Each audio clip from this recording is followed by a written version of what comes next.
If someone had told me that a gorgeous billionaire would save me from her own brother, and then protect and love me without condition, I would have kissed them for luck. Part 1. Coffee shop complaints and first meeting. The air in the daily grind hummed with the symphony of urban life, the rhythmic hiss of the espresso machine, the clatter of ceramic, the low murmur of a dozen conversations, and the soft jazz piping from hidden speakers. Sunlight streamed through the large front window, catching dust motes dancing above the crowded tables at a corner table. Draped in a slightly too fancy silk scarf, Aurora Sinclair held court. Her posture was impeccable, blonde hair cascading in artful waves, but her expressive blue eyes flashed with indignation. She gestured dramatically with a perfectly manicured hand, almost knocking over her untouched, artfully foamed cappuccino. And it's positively medieval. Tessa Hart, she declared, her voice a blend of cultured vowels and theatrical exasperation. 2 months, 60 days to find a spouse, or watch 80% of grandmother's legacy vanish into some obscure charitable trust for preserving antique door orc knobs. Knowing her, she slumped back against the velvet chair, a picture of aristocratic woe. How does one even begin to find a suitable marriage partner in 60 days, especially when one has absolutely no desire to be shackled to some dollar just for money? Tessa Hart, her long-suffering best friend, stirred her chai latte with a patient smile. Darling, it's not all the money. It's the estate, the stables, the Mattis, and let's be honest, your current allowance wouldn't cover your shoe habit. For a quarter, Aurora waved a dismissive hand. Details, Tessa Hart. Details. The principle. It's archaic. It's controlling from beyond the grave. At the adjacent table, crammed near the service counter, Maya Ortiz hunched over laptop displaying complex anatomical diagrams. Her dark wavy hair was pulled back in a messy ponytail, escaping strands framing a face marked by faint shadows under intelligent, tired brown eyes. A half-eaten, saddle-looking sandwich sat forgotten beside her cooling, large black coffee. Opposite her, her fellow resident Liam Chen looked equally drained, and then Maya groaned, scrubbing a hand over her face. Dr. Graham Whitaker expects the full differentials typed before rounds tomorrow morning. On top of the 3 consults. I haven't finished from yesterday. I swear, Liam Chen, sometimes I think we're the only species on this planet stupid enough to work ourselves into an early grave, just to afford the basic necessities of being alive.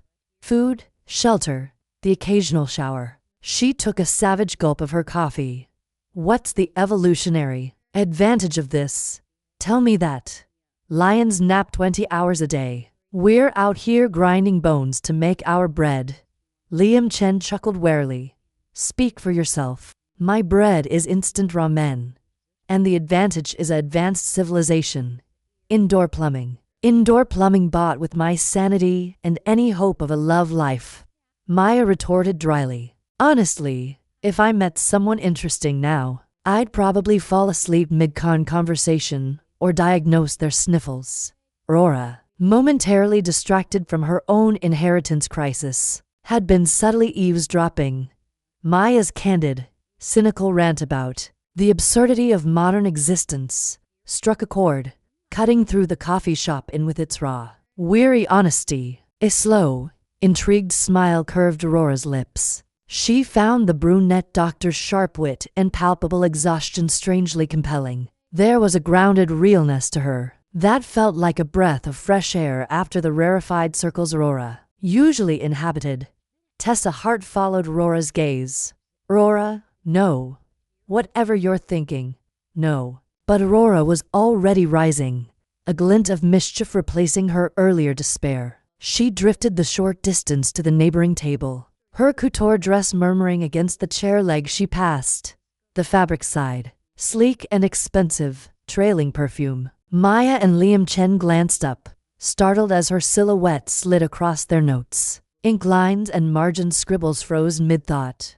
All at once. Forgive the interruption. Aurora began, her tone smooth and pitched just high enough to draw attention without sounding loud. Her smile was incandescent, disarming. It lit the corner table like a stage. I couldn't help overhearing your compelling discussion about the evolutionary traps of the human work ethic. Absolutely brilliant. A deliciously heretical thesis, sharpened by humor. Her gaze locked on Maya, carrying an intensity that made Maya blink. I'm Aurora Sinclair. Maya, wrong-footed, brushed a crumb from her lip. Amaya Ortiz. This is Liam Chen. Liam Chen offered a bemused nod. Charmed, Aurora said, her eyes never leaving Maya's. She leaned in slightly, conspiratorial. You see, Maya Ortiz, your timing is serendipitous verging on cosmic. She paused for effect, her grin turning impish. I happen to need a spouse with precisely. She flicked a glance at a slim gold watch at her wrist. 37 days remaining on the clock. Maya stared. Her coffee cup hovered halfway to her mouth. Liam Chen silently choked on his own drink. The ambient clatter of the cafe dimmed for a heartbeat. Come again, Maya managed, her voice flat with disbelief. My late grandmother, Aurora explained breezily, as though discussing the weather. Bless her manipulative soul specified in her will that I must wed within 2 months to unlock the bulk of my inheritance. A dreadfully antiquated ploy, wouldn't you say? And fantastically inconvenient. She sighed theatrically, but her eyes glittered with challenge as they swept over Maya, lingering on her keen eyes, the cut of her jaw, the way her scrubs couldn't quite conceal a capable, strong frame.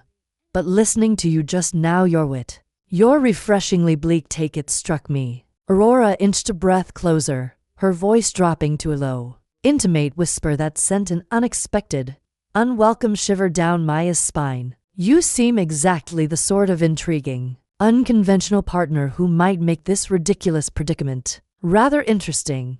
And then, she added, a slow, appreciative smile unfurling, you are striking, even beneath the exhaustion. It's oddly captivating, truly.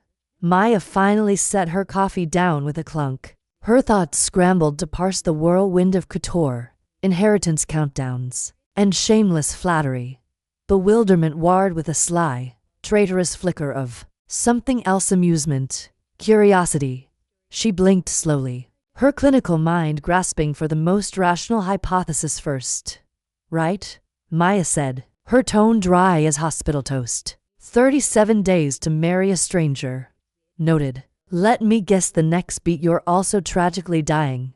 She raised an eyebrow, waiting for the punchline to this improbable cafe encounter. Aurora's answering laugh, bright, genuine, rang through the room, turning heads and leaving Maya utterly perplexed and undeniably, against all logic, just a little bit charmed. The game entirely uninvited by Maya had begun.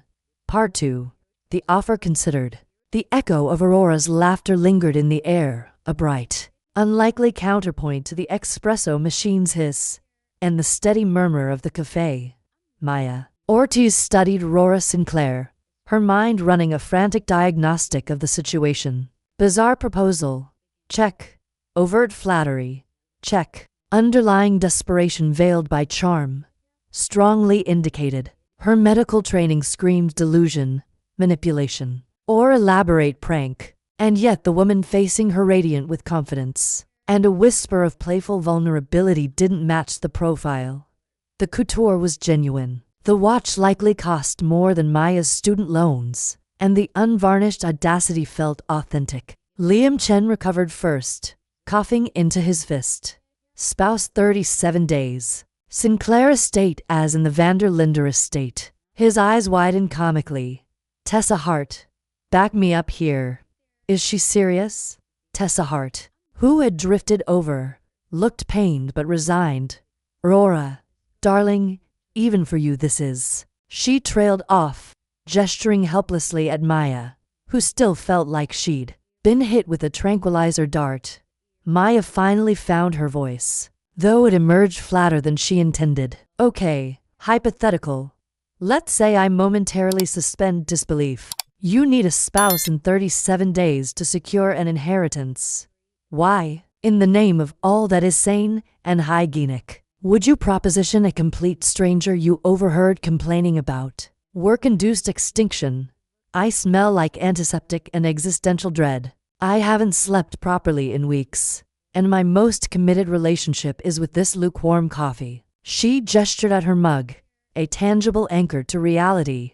Aurora didn't flinch. If anything, Maya's blunt pragmatism seemed to delight her further. She pulled a chair from a nearby empty table and sat down uninvited but with such effortless grace. It felt natural.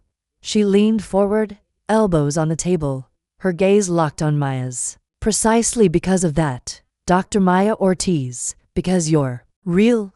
You're noting over my name or my potential bank balance. You're drowning in the actual messy business of life. You're smart. Sarcasm is the highest form of intelligence. Wouldn't you agree? And you're clearly driven. You work yourself ragged helping others. That's admirable and frankly refreshing. A flicker of something less performative crossed Aurora's face. A hint of weariness perhaps with the usual social charade. And yes, she added, her voice softening, you are stunning. Exhaustion becomes you. It gives you gravity. Maya felt a traitorous heat creep up her neck. Gravity. She felt like a deflated balloon. She looked down at her hands, calloused from scrubbing in, a fainting stain on her index finger. The contrast between her world and Clara's felt like a physical chasm. Flattery noted, she said, trying to regain control. But this isn't exactly a meet cute. It's a contractual obligation with romantic overtones. A business transaction disguised as a whirlwind romance. My logical brain, she tapped her temple, is currently constructing a very complex flowchart. Aurora's smile widened. A flowchart? I knew it. Doctors, even your hypothetical romance requires diagrams and differential diagnosis. She mimed drawing in the air. Box 1. Strange beautiful Aries makes insane proposal. Arrow leads to she tilted her head inviting Maya to play along. Maya couldn't help the ghost of a smile tugging at her lips. The sheer absurdity was starting to override the shock. Box 2. Assess motives. Subcategories. Desperation, boredom, genuine eccentricity, potential for hidden cameras. She shot a glance at Tessa Hart and Liam Chen, who are watching the exchange like a particularly surreal tennis match. Genuine eccentricity gets my vote, Aurora interjected cheerfully, with a healthy dose of why the hell not. Life is short. Maya, mine is currently governed by a dead woman's ticking clock. Yours by the relentless demands of the Hippocratic Oath. Neither seems conducive to traditional courtship, wouldn't you say? Either side, the weight of her schedule pressing down. Traditional courtship requires time, energy, brain cells not actively dedicated to remembering drug dosages, or which patient needs their dressing changed. I barely have time to eat, let alone. She waved a hand vaguely between them. Whatever this would be, Aurora seized on the opening like a lifeline. Ah, but that's the beauty. I have time, an abundance of it and resources. She gestured expansively. I can adapt to your schedule. Midnight coffee runs after your shift. Done. Lunch delivered directly to the hospital cafeteria. Easy. Conversations squeezed between your rounds. My specialty is witty banter in under 3 minutes. Her eyes sparkled with genuine enthusiasm. Now the earlier dramatic despair replaced by a focused, almost strategic charm. Think of me as a highly personalized, aesthetically pleasing concierge service. With matrimonial benefits. Maya stared at her. The sheer impracticality of her life. The brutal hours. The emotional toll. The sheer lack of space for anything personal. Was a constant reality. The idea of someone not just understanding that, but actively wanting to navigate it. To fit themselves into its jagged edges. It was ludicrous. It was strangely alluring. A tiny, unexpected flutter. Faint but undeniable, stirred in her chest. It wasn't just Aurora's beauty or her boldness. It was the offer itself, the offer of effort. You'd actually do that? Maya asked, her voice quieter now, less sarcastic, more genuinely curious. Haunt the hospital corridors. Deal with my 3 a.m. texts when I finally crash. Put up with me being too tired to form coherent sentences. Dr. Maya Ortiz, Aurora said, leaning in even closer, her voice dropping to a conspiratorial murmur that sent another, more pronounced shiver down Maya's spine. Her perfume, something expensive and subtly floral, enveloped Maya. Consider it a challenge. And consider this. She tapped the table lightly, her gaze intense, a prescription for romance. Strictly off-label, experimental, but I have a very good feeling about the potential side effects. A playful knowing smile touched her lips. The silence stretched. The coffee shop sounds rushed back in. The grinder, the chatter, the clink of cups.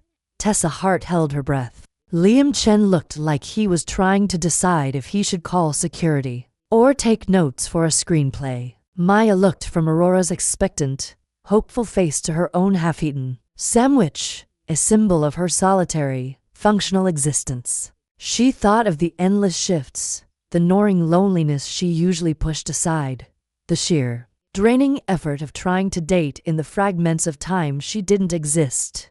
It was insane. It was reckless.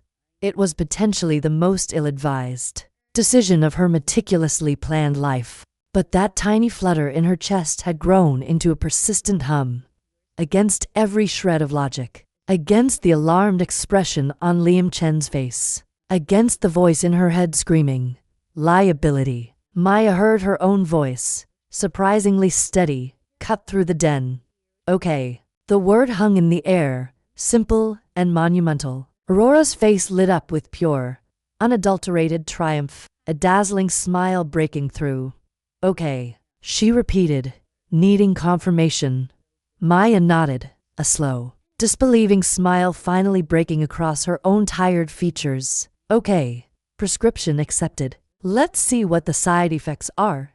The absurdity of it all suddenly hit her, and a genuine laugh bubbled up, mingling with Aurora's delighted chuckle. The game wasn't just beginning anymore. Maya had just stepped onto the board. The chaotic, delightful, utterly unpredictable partnership was officially in session. Part 3. The first gestures. The abstract concept of okay collided with the concrete reality of Maya's life. With the force of a code blue. 2 days after the coffee shop insanity, Maya was buried deep in pre-rounds charting. The fluorescent lights of the residence lounge humming. A monotonous dirge that matched her sleep-deprived brain waves. The scent of stale coffee and antiseptic hung heavy. She was debating whether the granola bar in her pocket constituted breakfast, when a ripple of unusual energy passed through the nurse's station just outside the open door. A voice clear, warm, and utterly out of place, cut through the usual morning clatter. Good morning. I'm looking for Dr. Maya Ortiz. I believe she's expecting me. Sort of. Maya's head snapped up. Peering through the doorway, she saw Aurora Sinclair, standing at the central desk, looking like a rare tropical bird that had accidentally migrated into a coal mine. She wore impeccably tailored cream-colored trousers, a soft cashmere sweater the exact blue of her eyes, and carried not one but two large, beautifully insulated tote bags. Her blonde hair caught the unforgiving lights, and her smile seemed bright, enough to power a small ward. Every face at the nurse's station tilted toward her, curiosity wrestling with professional restraint. Maya lurched to her feet, nearly toppling her tepid coffee. Aurora, what are you doing here? She hissed, slipping outside, painfully aware of wrinkled scrubs and the fact she hadn't run a brush through her hair since yesterday. Aurora's grin stretched as she found Maya. Delivering your first prescribed dose, doctor. She lifted the bags, sustenance apparently critical for optimal output. Then she pivoted to the head nurse, Carmen Patel, a woman Maya admired and who quietly scared most people interns. And because I grasped the value of goodwill bribery, Aurora added with a conspiratorial wink, I've brought backup. She flipped one tote open, unveiling a neat stack of sleek branded coffee cups and a grand box of artisanal pastries, perfuming the air heavenly meant for the whole team. A small thank you for keeping our brilliant Dr. Maya Ortiz vertical. Carmen Patel by default stoic blinked. A ripple of appreciation moved through the clustered staff. Well, that's unexpectedly considerate, Ms. Sinclair, Carmen said, a hint of a smile easing her features. Dr. Ortiz could certainly use the fuel. Aurora, please. Aurora corrected, already passing coffees with effortless charm. Least I can do. Maya speaks so glowingly of you all.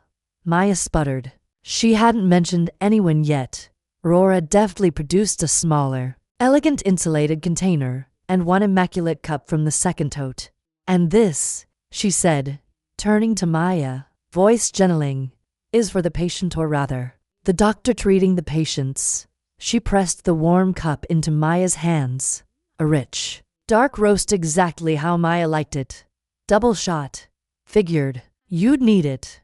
Maya stared at the cup, then at Aurora, overwhelmed. How did you? Tessa Hart has her sauces, Aurora said airily, though Maya suspected she'd simply observed closely back at the cafe. I know you're buried. I won't interrupt the life-saving. She set the insulated lunch gently on the counter, beside Maya. Just promise you'll eat something real before you drop. I hear meeting these floors with your skull is a uniquely terrible experience. Before Maya could craft a coherent reply, gratitude tangled with embarrassment and bare disbelief. Aurora leaned close enough that Maya caught the faint, expensive trace of her perfume threading through hospital air. Text me if you score. A 5-minute break or if you need to vent about a nightmare case. I excel at second-hand outrage. She gave Maya's forearm a brief, unexpectedly steadying squeeze.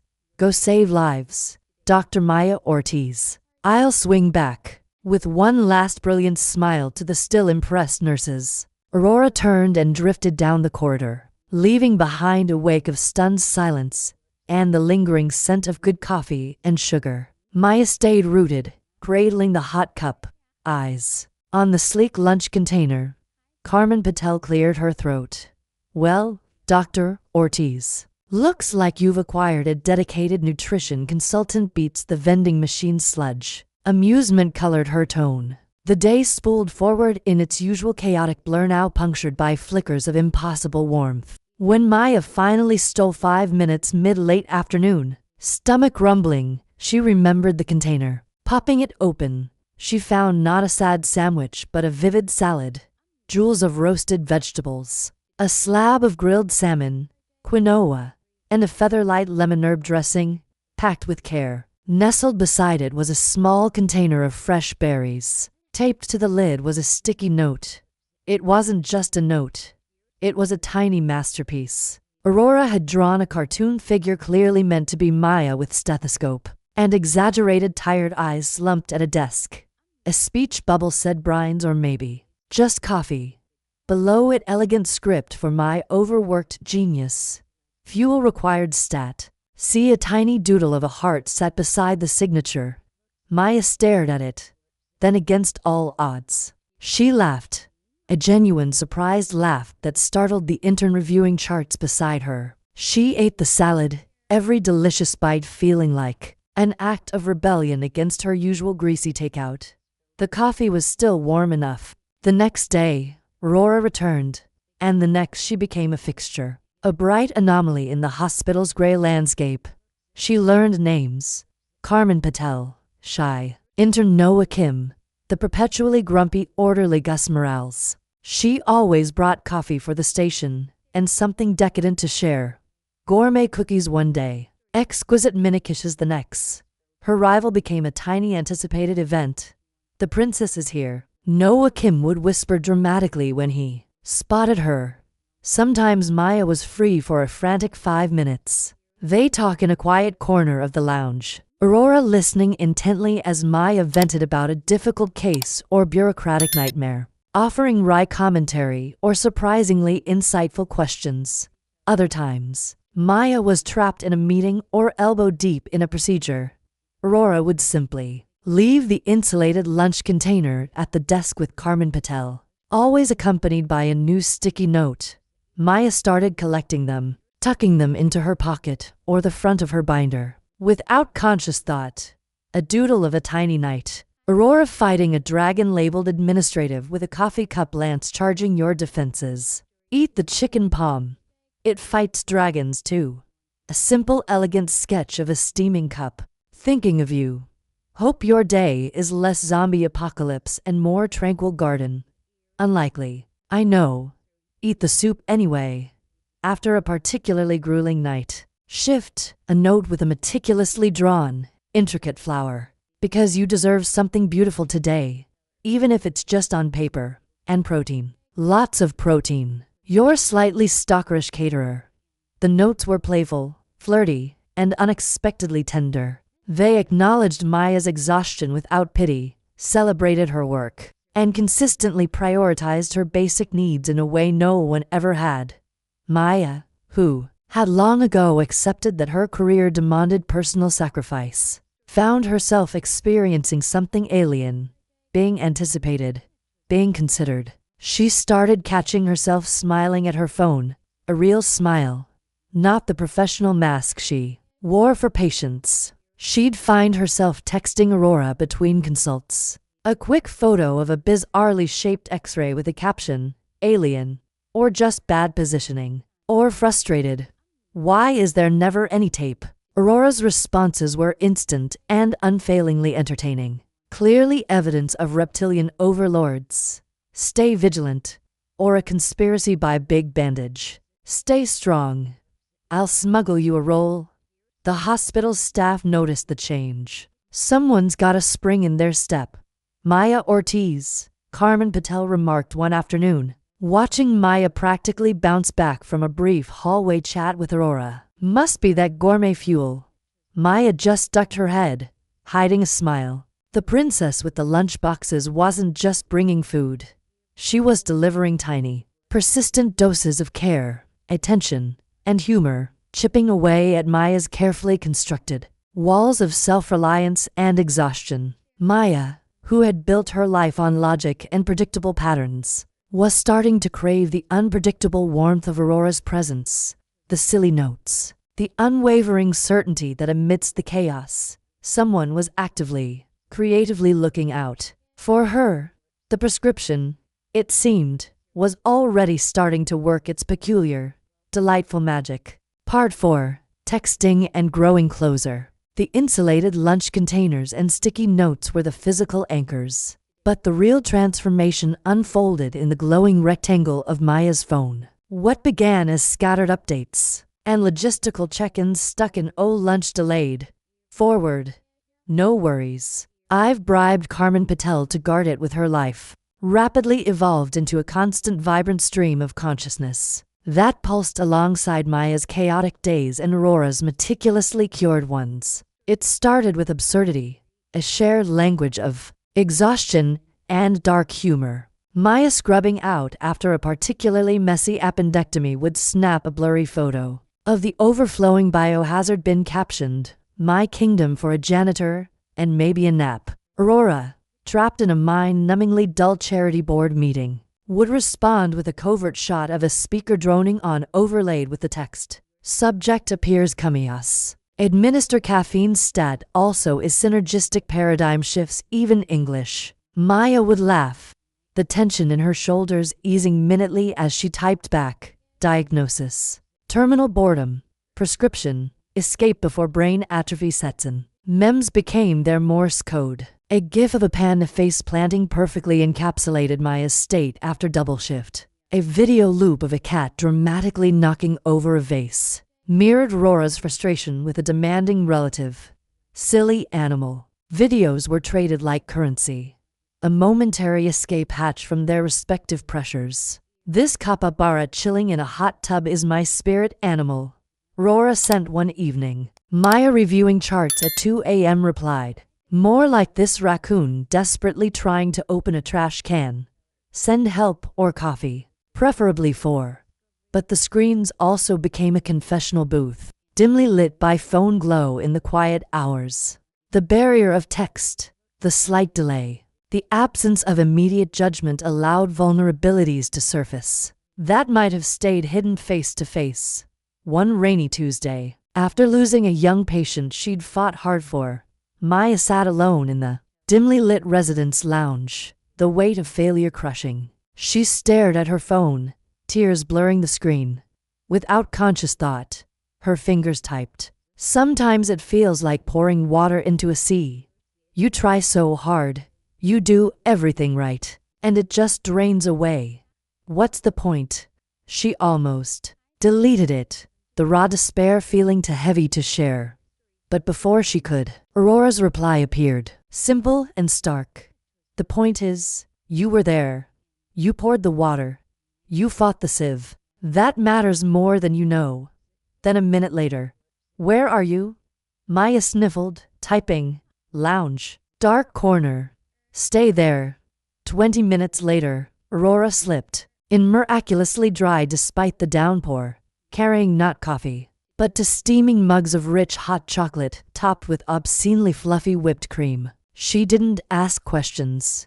She just sat beside Maya in the dark, pressed a mug into her cold hands, and wrapped an arm around her shoulders. They sat in silence, the sweet warmth and Aurora's solid presence, a quiet anchor in the storm of Maya's grief. Maya leaned her head against Aurora's shoulder, the scent of rain and expensive perfume oddly comforting. Later, she texted. The hot chocolate was a tactical masterstroke. Thank you, Aurora replied. Anytime. Civs suck. But you don't. Aurora's world unfolded in Maya's palm like a dazzling, sometimes baffling, interactive magazine. Photos flooded in.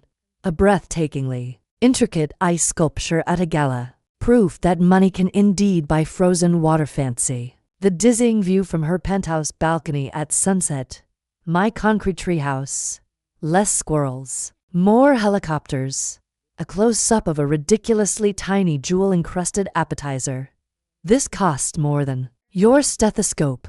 Tasted like air and regret. Maya would answer in equal measure, or with dry sarcasm. That sculpture seems chilly and impractical.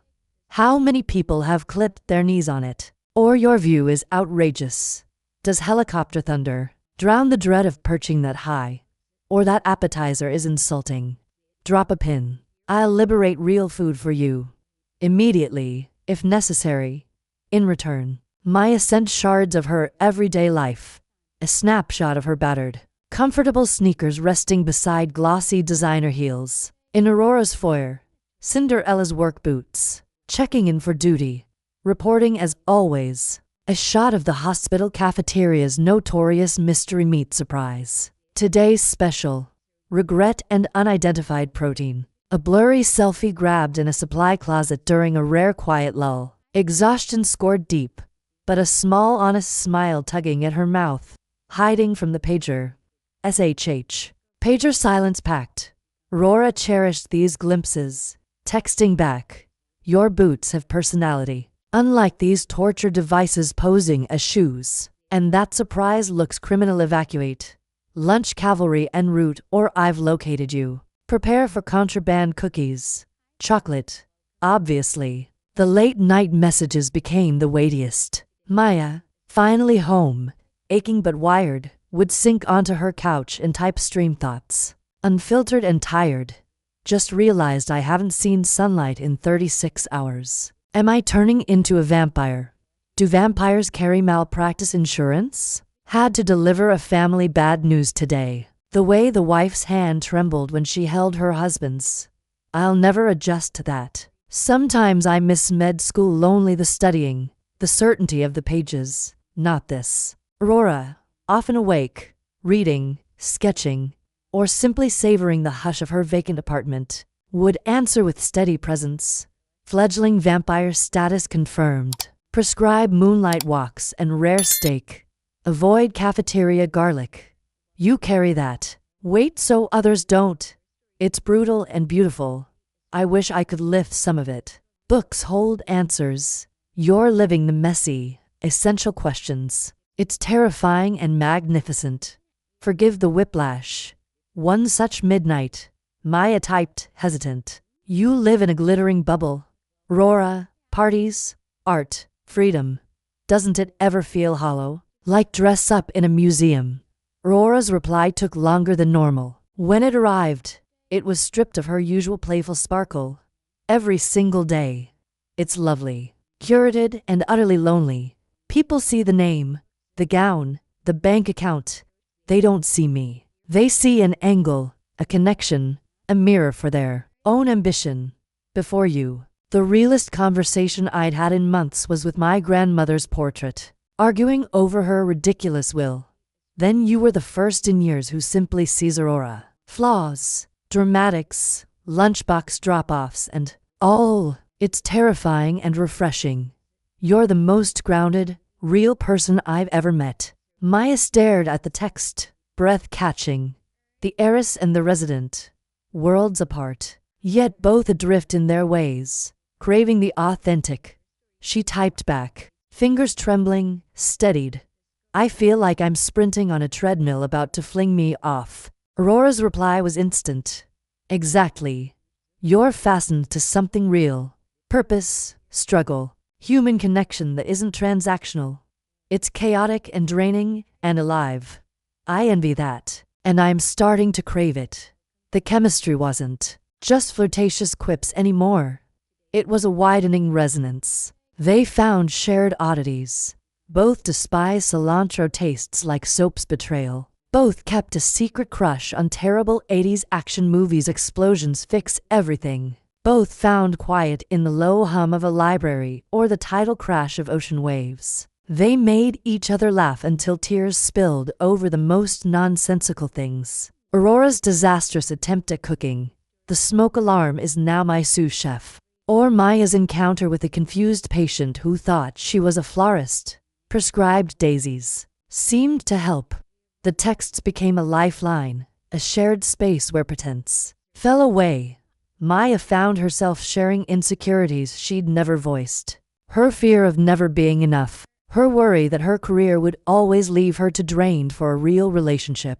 Aurora confessed her own fears of being seen as frivolous, of the suffocating expectations of her name, of never finding someone who wanted her, not her inheritance. They offered each other unwavering support, blunt honesty, and a growing sense of being truly seen. You know, Maya texted one night, curled up in bed, the phone glow illuminating her thoughtful face. We're both secretly terrified of ending up alone, just in different kinds of gilded cages. Aurora replied, maybe that's why this insane plan might actually work. We're both looking for the same thing, Doctor.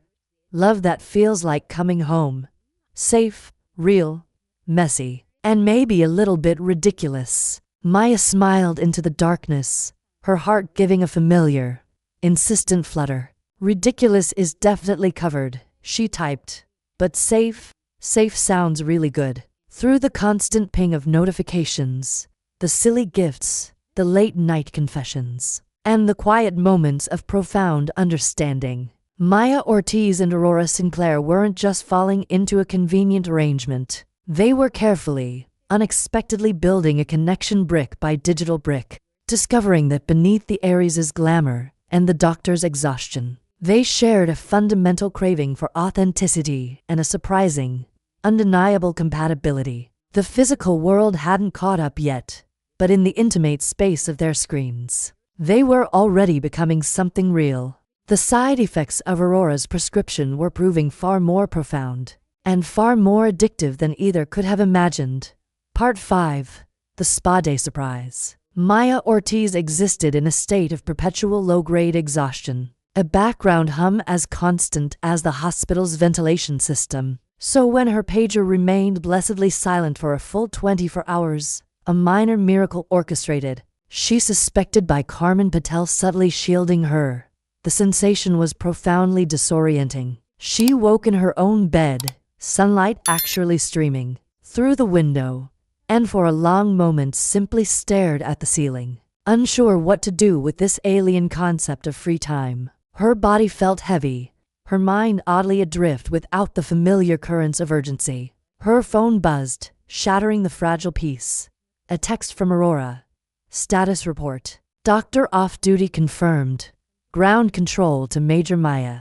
Maya smiled.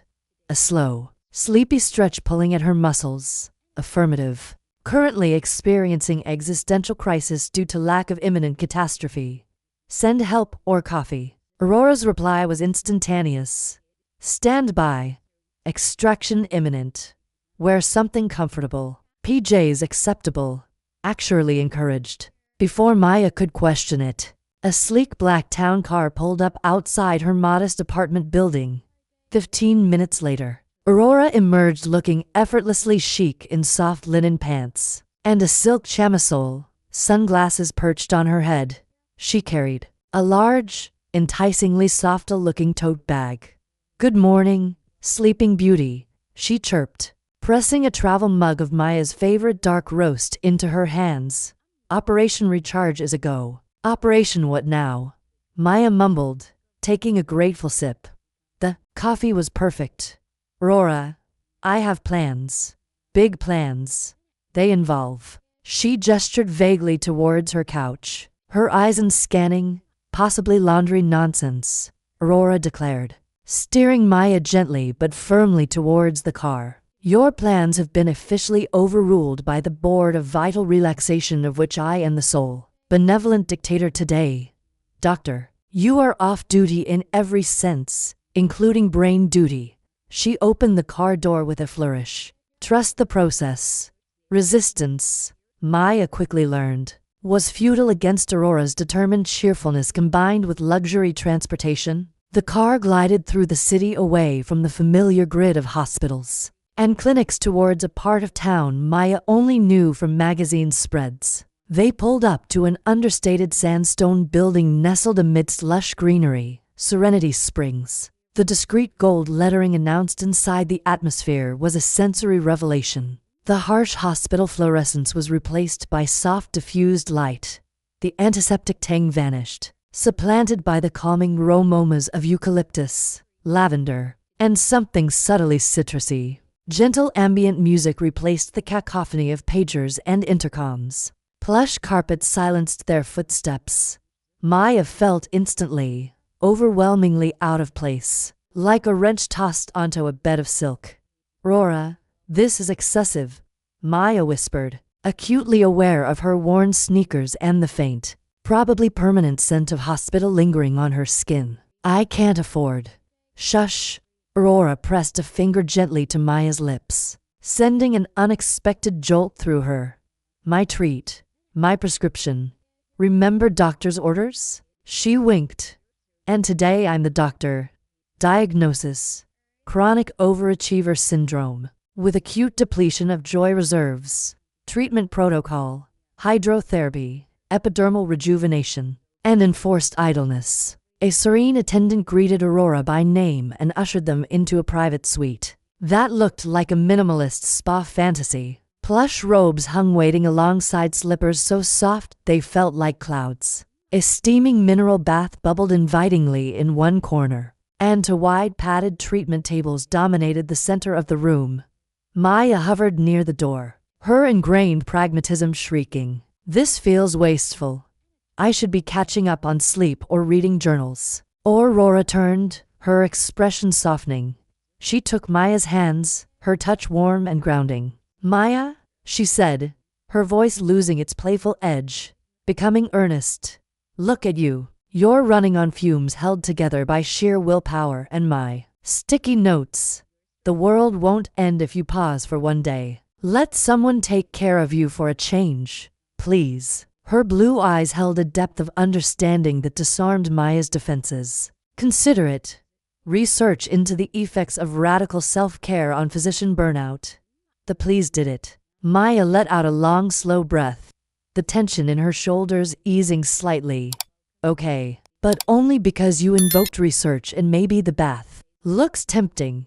The next few hours were a slow, luxurious unraveling of Maya's tightly wound existence. Wrapped in the impossibly soft robe, sipping chilled champagne that fizzed delightfully on her tongue, Aurora insisted it was hydration adjacent. Maya felt layers of stress begin to slough away. They soaked in the mineral bath, the hot water, working miracles on Maya's perpetually knotted muscles. Aurora chatted easily, filling the quiet with amusing anecdotes about her world, a disastrous polo match, a sculptor who only used recycled chewing gum. It was sticky. Maya found herself laughing, truly laughing, the sound unfamiliar and freeing. Then came the facials, lying side by side on the warm tables, cool gel applied to their skin. Maya surrendered to the skilled hands of the estheticians. As gentle steam rose and soothing masks were applied, the atmosphere shifted. The low light, the quiet hum, the shared vulnerability of lying there, faces slathered in green goo, stripped away another layer of reserve. This, Maya murmured, her voice muffled slightly by the mask, is dangerously addictive. I might become a spa junkie, demand cucumber waterfalls. Aurora chuckled beside her, a low, warm sound. That's the point, Dr. Maya Ortiz. Get you hooked on tranquility. Then you'll have to keep me around to fund your habit. Her tone was light, but the underlying sentiment vibrated between them. Later, wrapped in fresh robes, hair damp, skin glowing, they relaxed in the private hot tub on a secluded outdoor terrace. The late afternoon sun dappled through leafy plants, and the city sounds were a distant murmur. The champagne flute felt cool in Maya's hand, the bubbles light and effervescent. She looked at Aurora, relaxed and radiant, her blonde hair slightly tousled, her eyes reflecting the dappled sunlight. The sheer care Aurora had shown, the effort to pull her out of her grind, the quiet understanding, it hit Maya with unexpected force. You know, Maya said softly, her gaze fixed on the swirling water. I think I am getting addicted. She paused, gathering courage. Not to the spa, though that's nice. She looked up, meeting Aurora's eyes directly. To this, to you showing up, to you seeing me, not just the doctor or the tired resident, but me and making space for me. She searched for the word, her voice thick with an emotion she hadn't anticipated voicing. It's terrifyingly wonderful. Aurora's breath hitched. She set her champagne flute down slowly. The playful mask she often wore slipped away completely, revealing raw tenderness. She moved through the water, closing the small distance between them. Water droplets glistened on her collarbones. Maya? Her voice was barely a whisper. She reached out, her fingertips gently brushing a damp strand of hair from Maya's temple. The touch sent a cascade of shivers down Maya's spine. Seeing you is the easiest thing I've ever done. Being seen by you. She trailed off, her gaze dropping to Maya's lips, then back to her eyes, dark with an intensity that stole Maya's breath. That's the terrifyingly wonderful part. The air crackled. The space between them vanished. Aurora's hand slid to cup Maya's cheek, her thumb tracing the high bone. Maya leaned into the touch, her own hand finding Aurora's waist beneath the water, the thin robe doing little to mask the heat of her skin. Aurora's lips parted slightly. Maya's heart hammered against her ribs. The world narrowed to the warm water, the dappled sunlight, the intoxicating scent of Aurora's skin, and the magnetic pull drawing them together. Aurora leaned in. Maya tilted her head up, anticipation tightening her chest. Their lips were a breath apart. Then Maya let out a tiny involuntary snort of laughter. Oh God, she choked, pulling back slightly, her face flushing crimson.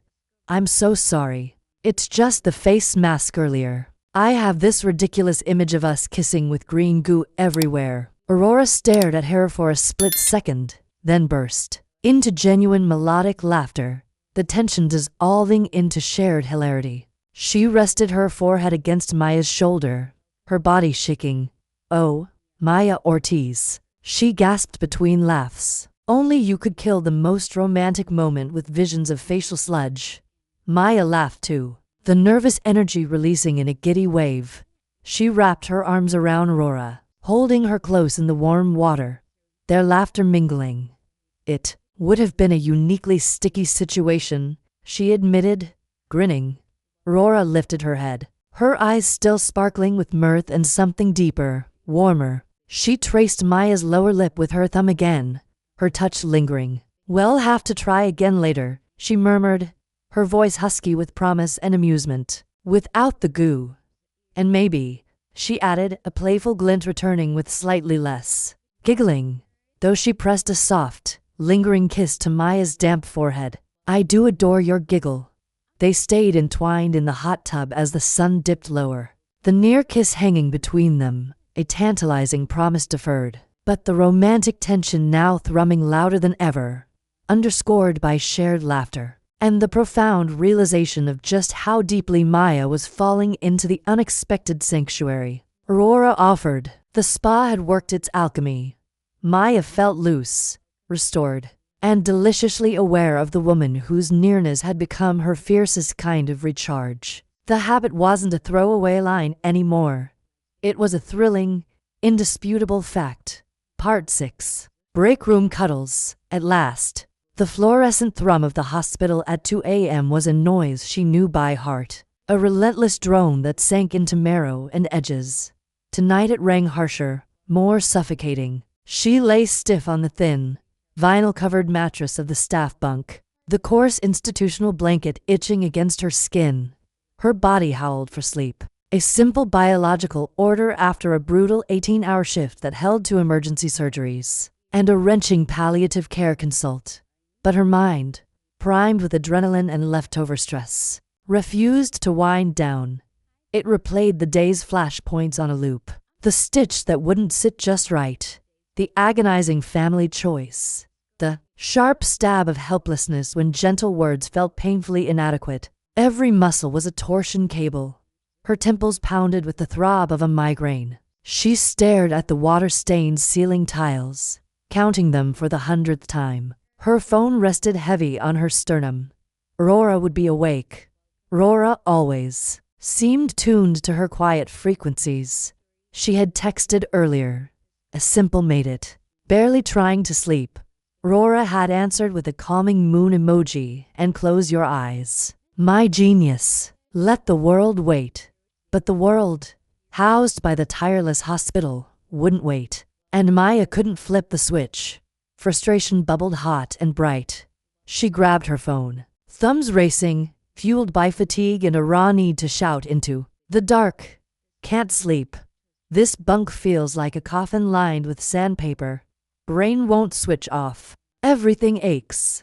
Why does being alive have to be so loud?" She hit send at once, wincing at the whiny edge. Aurora didn't need her midnight spiral. She tossed the phone aside and buried her face in the flat synthetic pillow. That smelled faintly of bleach and worry. She hadn't expected an answer. Maybe a gentle emoji by morning. What she absolutely hadn't expected was the soft snick of the break room door, opening barely 10 minutes later. Maya froze, every sense going sharp. Who else was reckless enough to come in here now? Had someone coded? Was there a crisis demanding all hands? Panic. The resident's permanent shadow flared and ebbed. Then a shape slipped inside, backlit by the weak hallway glow. Not a nurse, not a doctor. The figure moved with quiet grace, utterly foreign to the hospital's harried rhythm. Recognition hit Maya a split second before Aurora whispered, "Maya." She stood there, washed by the sickly green of the exit sign. She'd set aside her usual glamour. Her hair was pulled back in a simple, messy ponytail, loose strands framing her face. She wore soft, dark leggings, an oversized, impossibly soft-looking cashmere sweater that swallowed her frame, and sneakers. No makeup, just Aurora, luminous, even in the bleak setting. Her blue eyes wide with concern as they swept the shadows from Maya's bunk. "Aurora," Maya croaked, pushing herself up on one elbow, disbelief wrestling with a sudden, choking lump in her throat. "What? How did you even get in here? Night security is tight." A touch of charm, a mention of Dr. Maya Ortiz feeling unwell, and perhaps implying I was delivering urgent medical supplies, Aurora murmured, a ghost of a smile touching her mouth as she found her. She crossed the little room without a sound, her sneakers whispering on the linoleum. She stopped beside the narrow bunk, looking down at Maya, her expression softening further in the gloom. Your text, she began, her voice barely audible. You sounded like I'm about to spontaneously combust, Maya supplied weakly, trying for humor and failing miserably. The sheer sight of Aurora here now in this place of utter depletion was undoing her. I'm fine. Really just can't switch off. It's stupid. It's not stupid, Aurora said firmly. She didn't hesitate. Without a word, she kicked off her sneakers. Then, with a practicality that belied the intimacy of the gesture, she simply slid onto the narrow bunk beside Maya. Maya gasped, instinctively trying to shrink back, but there was nowhere to go. The bunk was barely wide enough for one. Aurora's body pressed warm and solid against her side. Aurora, there's no room. You'll fall. Shush, Aurora murmured, shifting. She managed to half turn onto her side, facing Maya. One arm slid beneath Maya's neck, cushioning it from the awful pillow. The other wrapped firmly, possessively round Maya's waist, pulling her back flush against Aurora's front. Maya was enveloped, Aurora's chest against her back, Aurora's knees tucked behind hers, Aurora's breath warm against the nape of her neck. The soft cashmere of Aurora's sweater was a luxury against Maya's scrubs. See? Aurora whispered, her lips brushing Maya's hair. Fits. Her hold tightened, anchoring Maya securely. Now you sleep. Her voice was a low, soothing murmur that vibrated through Maya's body. I'll stand guard against medical emergencies, existential dread, and rogue ceiling tiles. Maya lay rigid for a moment, stunned. The proximity was overwhelming. She could feel the steady beat of Aurora's heart against her back, the rise and fall of her breath, the scent of Aurora's skin, clean, warm, and uniquely hers. A hint of vanilla and something floral cut through the sterile hospital smells, creating a tiny, intimate bubble. Aurora's arm around her waist was firm, grounding. The heat radiating from her was a balm to Maya's bone-deep chill. I smell like hospital, Maya protested weakly, mortified. You smell like Maya, Aurora corrected softly, nuzzling her hair. My Maya, who's exhausted and needs to rest. Stop arguing and close your eyes. The command, delivered with such tender authority, was impossible to resist. Maya let out a shuddering breath she hadn't realized she was holding. Slowly, incrementally, the frantic tension began to leach from her muscles. The rigid line of her spine softened, melting back into the solid warmth of Aurora's body. The chaotic replay in her mind stuttered, then faded, replaced by the rhythmic sound of Aurora's breathing and the profound sense of being held, protected, cared for in the most fundamental way. She felt Aurora's hand play gently against her stomach, a warm, comforting weight. Aurora's thumb began to trace slow, idle circles through the thin fabric of Maya's scrubs. It wasn't overtly sexual. It was profoundly soothing, a rhythmic anchor in the dark. Maya's eyelids grew impossibly heavy. Guard, duty, Maya mumbled drowsily, her voice thick. What if? Pager. I'll wake you, Aurora promised, her lips brushing Maya's temple. I'll be your alarm clock. Now hush, sleep.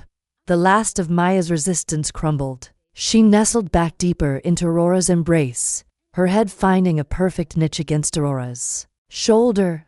The scratchy blanket, the vinyl mattress, the fluorescent hum, they all receded. The only reality was the warm, solid presence wrapped around her, the steady heartbeat against her back, the gentle circles on her stomach, and the sense of safety